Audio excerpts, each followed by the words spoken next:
Austin, this podcast, this is for middle school, high school students and their teachers. These are busy people. They don't have time for fluff. So we're going to jump right into it.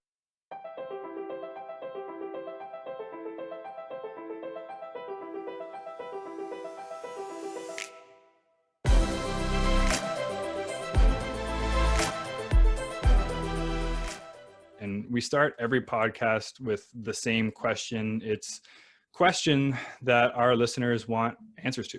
It's also going to help set a bit of a tone for the rest of the interview. So with that, Austin, pineapple on pizza, yes or no?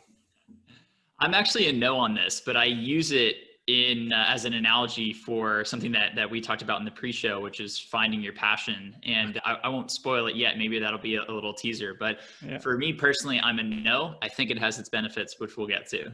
Okay. Well, we're starting off on the wrong foot, but we have lots of time to make it up. So no worries, Austin. Actually, on that note, why don't you go ahead and introduce yourself, Austin? Who is Austin Belcak and what are you doing for work right now? Yeah, so I do two things right now. During the day, 9 to 5, I work at Microsoft. I've been there for about 5 years. I'm a director of partner development on our advertising side, and there's a longer, more boring explanation of what that is, but It's been an amazing place to work. The coolest part to me though is that I do and am involved in a lot of the hiring that happens. And so I get to see, not just as somebody who's in the career space, it's obviously interesting to see who comes through the doors and all that. But even more interestingly, I get to see what my colleagues think. So what resumes and what candidates and what interview styles and what approaches resonate with the people who aren't in the career space, but are still making these decisions. And so it's a lot of fun for me to be a part of that and be in it every day. Mm-hmm. And then working at Microsoft is just fantastic in and of itself. Outside of that, I run a business called Cultivated Culture, which is essentially geared towards helping people land jobs they love without applying online. So that stemmed out of my personal journey, which we'll probably talk about, but I transitioned from being a biology major with a very bad GPA and no real professional experience to landing interviews and offers at Microsoft, Google, and Twitter. And so a lot of people came and asked me how I did that. And after the 20th person or so did, I decided to spin up a blog post and it really took off. So that was about 4.5 years ago. We've built a community to around 450,000 people at this point. We've had the strategies featured in a bunch of places, Forbes, Business Insider, some logos like that. But more importantly, we've helped thousands and thousands of people get jobs at pretty much any company you can think of across industries, across levels of experience. And I think for this podcast, the thing we'll focus on is probably, getting some of those internships or what you can do to tee yourself up well for not just college, but post-college as well. So if you're in high school, if you're in middle school, what can you do now to really start putting yourself in a good position? And it's not going to be as scary as it sounds, I think. Yeah. And no, I definitely want to spend a lot more time talking about Cultivated Culture. There was a reason why I reached out. It was very intentional. And one of the things that I've tried for it to come out in some of the more recent podcast episodes is I want these young people to understand that it's not just clicking apply on 100 different job postings on Indeed and hoping for the best. You need to be really intentional about it. So actually that's a great transition to part of the show we call the hog. So something we do at My Blueprint to make our meetings a bit more effective. When we're setting out the agenda, we label it with the amount of time that we're going to speak to that item. And then it's either an update, a decision, a discussion, or once a week, somebody can speak to the hog where you have a bit more time to talk about something that's a bit more impactful or important for that week. So Austin, let's talk about Cultivated Culture. What's the why behind it and what are you really doing with it? What do you want young people to take away from what Cultivated Culture is and what you offer? Yeah, so Cultivated Culture is really, in my opinion, the answer to a frustrating job search process that is sort of forced on us, and it is not just forced on us from one direction, but pretty much every direction. So the traditional process these days is essentially you tweak your resume, you tweak your cover letter. To your point, Damien, you press apply on 100 different online postings and you cross your fingers and you hope somebody gets back to you. And that doesn't really work. And I know that from firsthand experience. So I graduated from college, again, bio degree, 2.58 GPA, essentially, equivalent to like a C minus kind of deal. And I got this job that was placed in my lap. I didn't apply or interview anywhere in college. My roommate's dad, essentially in the truest form of nepotism, just kind of dropped this thing in my lap. And I accepted the offer sight unseen, didn't think about cost of living or anything else. And quickly found myself in a situation that wasn't so great. I racked up about $15,000 of credit card debt in the first couple of months after school. My boss was not the nicest person, I think is the best way to put it. And I just wasn't really excited about anything that I was doing either. So I decided that I needed to make a change. And I think something that really frustrated me was that time and again, I was told my entire life, if you go to college and you get a degree and you pay all this money, you'll always have an opportunity. Like you'll always be able to get your foot in the door. And that simply wasn't true for me. And I thought that may just be me. And now having coached and worked with thousands of other people, I realized that that's not just me. It's really actually more the rule than the exception. And that's kind of a bummer, and that's really frustrating. And I think today we can talk about some ways that you can, there are things you can do to not end up in that situation. There's actually a lot that you can do, but the problem is I didn't have somebody telling me that. So I just went out there and I applied to hundreds and hundreds of jobs and nobody got back to me. And I was incredibly frustrated because when I went back to these same people, which are people we always go to for advice, right? Like I wanted to make this career change, and I said, well, who am I going to ask for advice? My family, my friends, my teachers, people in career services at my school, and I'll run a couple of searches online. Right. Those are the people that we always go to for advice when we have a problem. And so we trust them. And it was frustrating to have everybody tell me the same thing and have it not work. And seemingly there was no other solution. So that forced me to kind of find a different approach on my own. And to make a long story short, essentially what I did was I went out there and found people who were working at these companies that I wanted to work at. And I tried to find people who did it coming from a non-traditional background like myself. So who was working at a Google or a Microsoft or a Twitter that didn't have a marketing degree and didn't come up through startups or whatever it was. And I talked to those people and I tried to figure out what they did and how they overcame some of these challenges. And through those conversations, I got a bit of a baseline and a couple of ideas. And then I took it and ran with it and did a lot of experimentation, went through a lot of failure and rejection myself, but it ended up kind of developing this system that allowed me to land my job at Microsoft and offers at a couple other places. And so Cultivated Culture was, my taking that system and sharing it with more people so they could see the same results, but also so we could test it and refine it and tweak it for other industries, people of different levels, people of different, passions and interests. That's huge. Do you remember what it was that kind of triggered you to say, I'm going to try something different? Like, was it something inside of you that you've always had, or is it just hearing the same thing over and over again? It wasn't working. Let's just try it. What's the worst that can happen?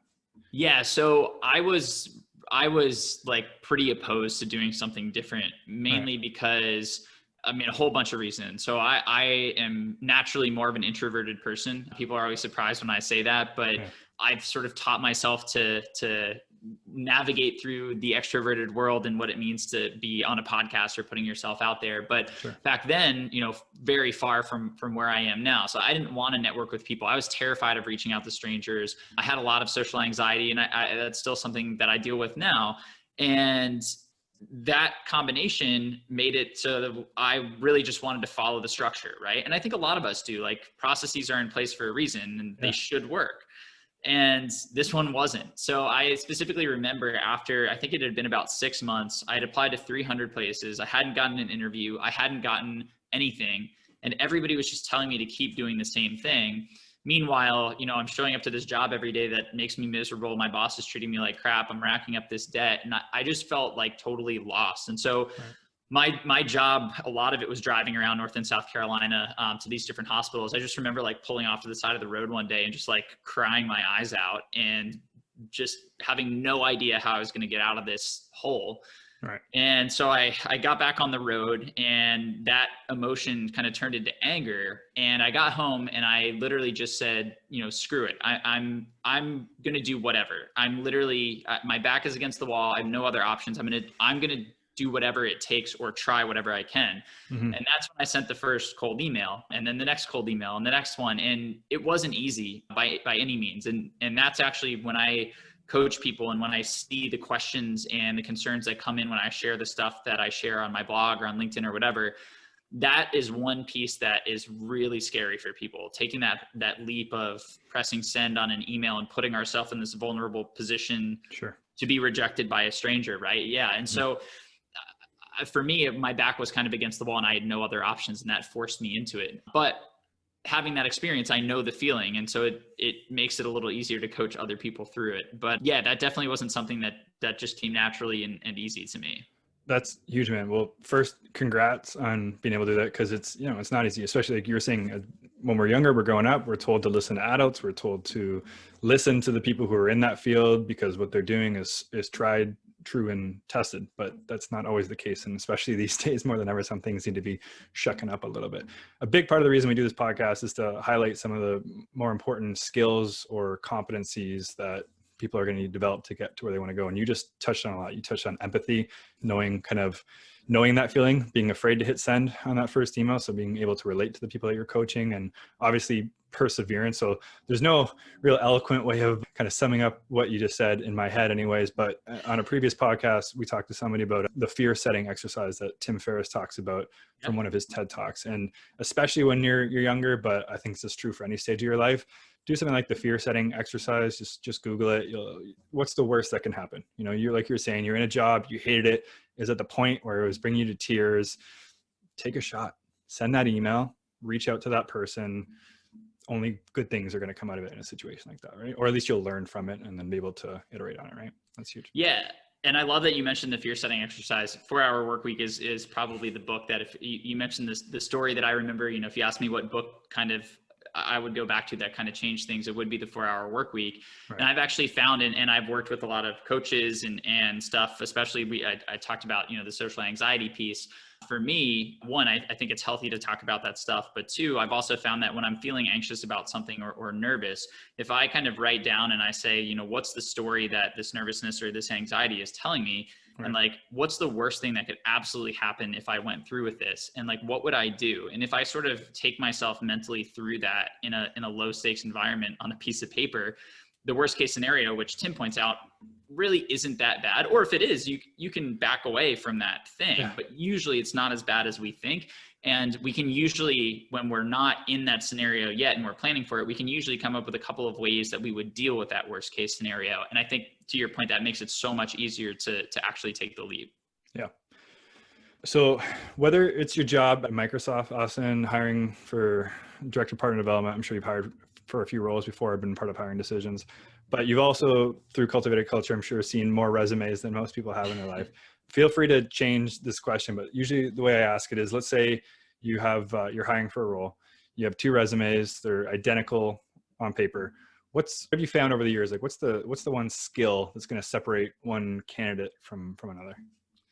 So I think there's to answer the question that you gave me, the biggest skill isn't something like computer science or, you know, anything like that, or I'm trying to come up with others, you know, sales or marketing or whatever. Yeah. The biggest skill is being able to clarify and illustrate your value. So what a lot of people do, and what a lot of people make the mistake of doing, is summarizing instead of selling. So they may say something along the lines of, you know, at this internship, I was responsible for managing and executing social media campaigns to grow the company's following. So, okay, let's unpack that. You know, managing and executing on social media campaigns, anybody can do that. Does that mean you did it well? I'm not sure from that bullet. And then on top of that, if you say, you know, to grow the following, well, what does it mean to grow the following? Did you grow it by 1 follower and now you're telling me you're growing that following, or did you grow it by 10,000 every single month? Because right. Those two people are very different. So the way that I like to frame up these bullets is for people to have a mix of essentially hard and soft skills. So we want to mention some of those things like Photoshop or HTML if you're a software development engineer, or, you know, HubSpot maybe if you're in sales or whatever it is. But then you want to add in the metrics. So there's a thing that Google came out with called the Xyz Formula, which is essentially, if I'm remembering it right, it's accomplished Y or accomplished X as measured by Y by doing Z. And so we're essentially saying, hey, here are the results I got by doing this thing. And that is going to make your value so much more clear to the person who's reading your resume, because if in their head, they're looking for somebody, sticking with the social media example, to grow their social media following by 10,000 people a month, and they see that you've done that, that's an immediate connection. Where if you just say you grew it with no numbers or no clarification, it's harder for that person to make a connection. So that's the piece that I think it separates the best candidates and the ones who get noticed from the others. But taking your question and putting a different spin on it, Sure. I actually think the most valuable skill that almost anybody can learn in terms of like a hard skill or a skill that has a specific name would be copywriting. Cool.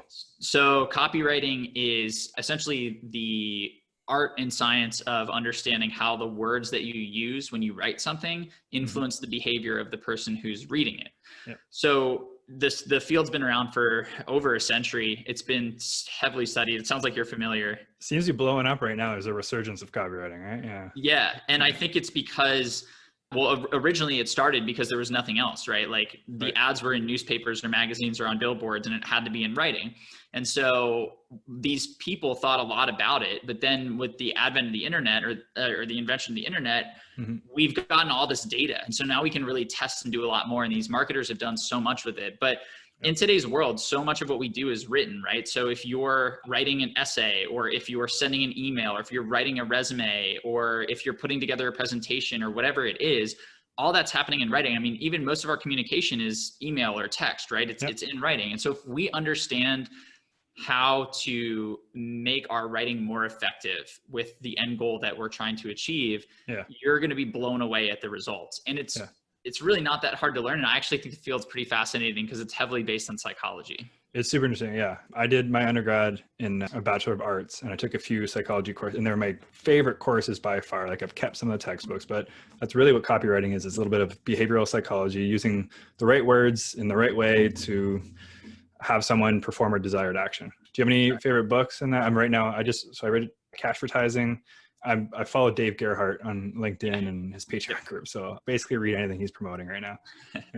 Dave is awesome. Yeah. So, I mean, there's a couple books that have really been helpful to me. So there's two by the same author. His name's Robert Cialdini. And he's fantastic. So one's called Influence and the other is Persuasion. So you're already on top of those. Those are great, both for copywriting, but just for general relationship building and understanding kind of some formulas or some tactics that you can use to build a rapport. The science of scientific advertising rather by a guy named Claude Hopkins. That's an older one, but he's essentially one of the godfathers or grandfathers of copywriting. And I would also check out, I believe it's the Adweek Copywriting Handbook by a guy named Joseph Sugarman is also a fantastic one. Yeah, I just picked up Story Brand. I think it's Donald Miller. It's a really great one too, the whole framework. It kind of ruins movies for you, but it's huge if you want to be able to tell a story in a great way. I just had a buddy who went through the full program. Yeah, and they said it was fantastic. So I've heard good things. Okay, that's good to hear. Yeah. Austin, are you on Instagram? I am, but not as much as I am on other places, I'd say. No, that's okay. Technically, I still have an Instagram account. Main reason I ask is Instagram is great. It's obviously fun to go scroll through and see what people are up to, but it's not authentic, right? People use Instagram as kind of their best of and their highlight reel. So I usually use this as a segue to ask, what's a failure? Something that you've learned over the years that you think would be important for the 16-year-olds listening to this here. Yeah. I mean, I've failed so many times, and I think that failure is really the key to success. And I don't mean that as like, it's not fun to fail, right? But I think rather than, so we talked about before the call, and maybe I'll steal the question from you early, but you asked me strong opinion, loosely held. I think that one of the biggest disservices that the formal education system does for us is the emphasis that they place on failure and the way that they frame failure. So, when you're in school, if you fail a test, one, you're taught by your teachers and your parents, failing is the worst possible outcome, right? If that happens, you're in really bad shape. And you as a student know that if I fail this test, I basically dug a hole that, the best possible outcome of this is busting my butt for the next couple of months for the semester to hopefully crawl my way up to a B or whatever it is, like an A seems like an impossibility at that point.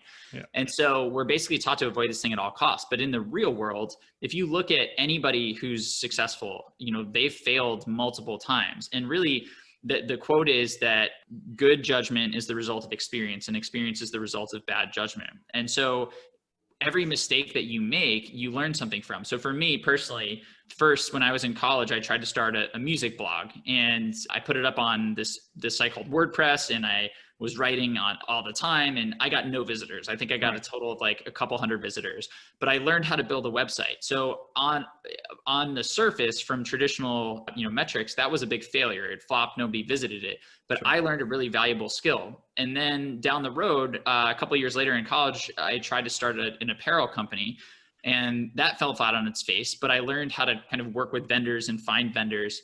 And then when I graduated college, I tried to start an app, and I actually paid somebody a couple $1,000 to build a prototype. And then right when we were about halfway through, 3 other apps that did the exact same thing launched.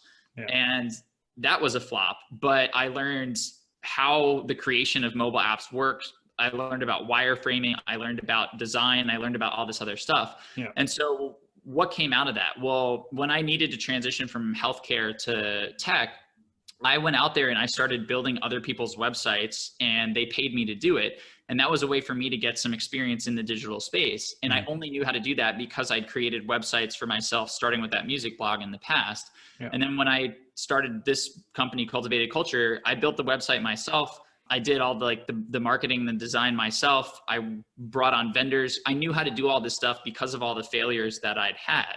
Yeah.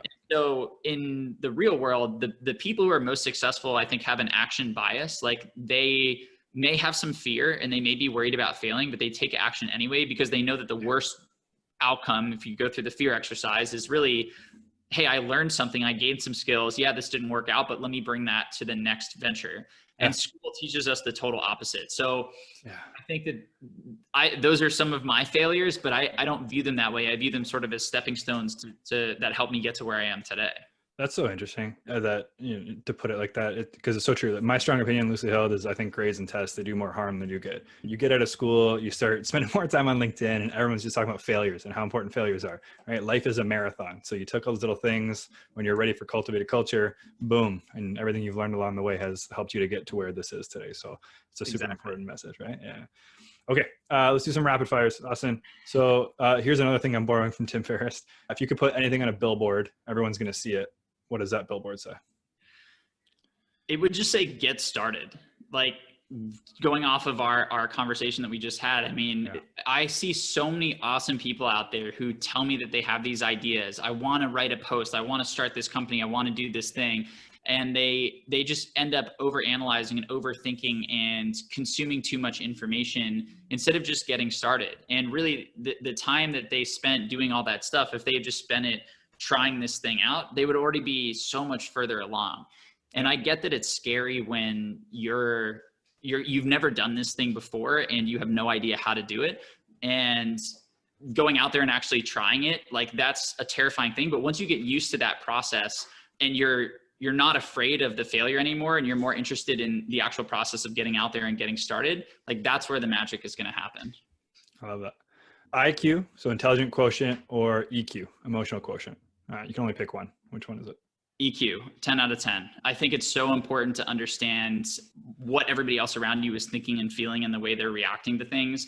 If you have a high IQ, great, that's good for you. I know a lot of people with high IQs and low EQs who don't really get anywhere because they're not able to see and understand the field around them. And really, if you want to be successful, you have to understand what other people are going through and how you can help them and how you can make their lives easier and how you can add value to them. And that's all EQ 100%.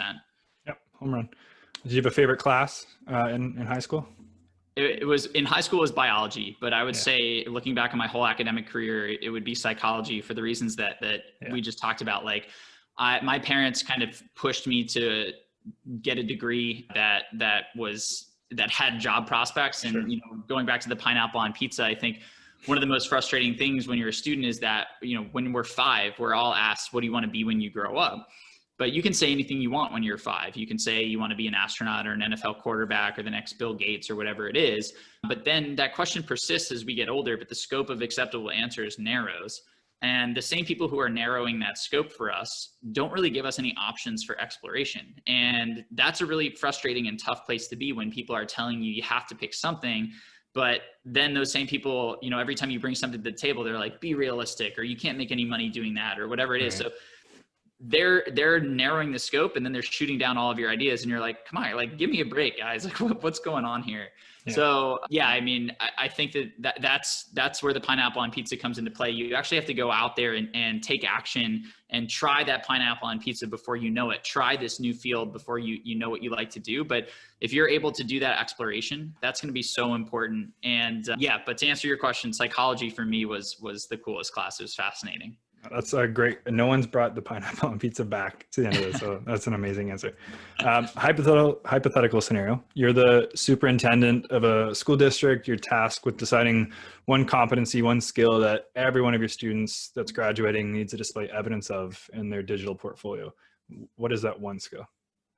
I'm going back to copywriting here. Yeah. I just think it's so valuable. And I also think, like, my other answer would be coding, programming, but I think that's a very different type of person who's going to be great at programming versus somebody who's going to be great at copywriting. And not to say that those are the only two buckets to place yourself in, but copywriting, I think, is just a little bit more accessible. And once you understand how to do that, once you understand how you can persuade people with the language that you use and improve your outcomes or increase your odds of success, it totally changes the game for anything that you want to do.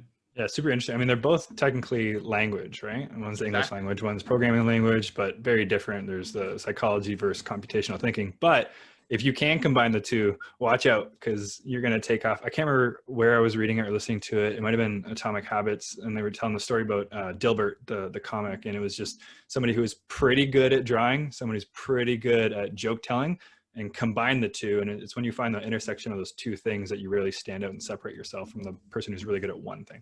Yep. No, absolutely. Okay. Final thought, Austin. So let's say it's somebody, maybe they just graduated high school, or maybe somebody a few years older, and they're applying for their first kind of quote unquote real job.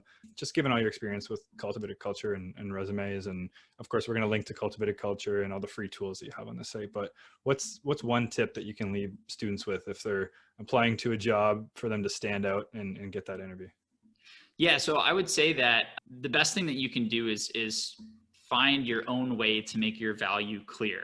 So we're pushed into this process of write your resume, write your cover letter, and either, bring it to the store or apply online or whatever it is. But so many people are doing that and the odds of success are so low.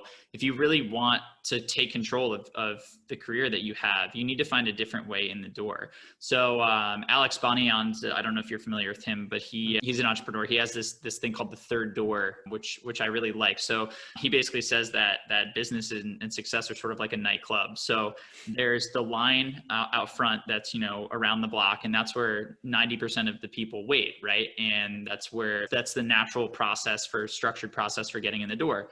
And then there's the VIP line where, the VIPs come through and they go right in, but we're not all VIPs. So that's not for us. And then he said there's the third door, the third line, which is the one where you jump out of the first line and you kind of run down the alley and you open the window to the kitchen and you kind of hop in and then you sneak into the club. And so, we won't focus on the sneaking in and maybe breaking the law part, but we'll focus on let's find a different way. Like, how can you find that side door that nobody else is using that's still going to get you to the same outcome? Yeah. And that's what I would have students take away. And so for me, what this meant was, if I got a rejection, I have this thing I call it the double nope rule. So you have to tell me no twice before I go away. So if I apply to your company, and I get the auto rejection or whatever, I don't hear back from you, that's one no. So I'm going to try to find a way to be told no twice before I give up on that lead. And if that's the approach that you take to job hunting or anything else that you do, just trying to work for that extra no after you get the first one, that can be a life-changing thing. That's huge, man. Yeah. Perseverance is one of my favorite kind of skills that I think more young people need to be intentional about. And the world is a noisy place. So you got to figure out a way to cut through the noise. Not a lot of people know this, but so the company I work for, My Blueprint, been there for about 6 years now. And when I first applied and first found the job posting, was told no, but I had such a connection to the purpose of this company and what they were trying to do that I knew I'd be such a strong fit for this company. I found a creative way to get the attention of the right person and actually get the interview. And here we are 6 years later. So yes, everyone listening, listen to Austin, check out cultivatedculture.com. Lots of takeaways from this. And Austin, I can't thank you enough for your time today, man. Thank you, Damien. Appreciate it. Yeah. Have a good one.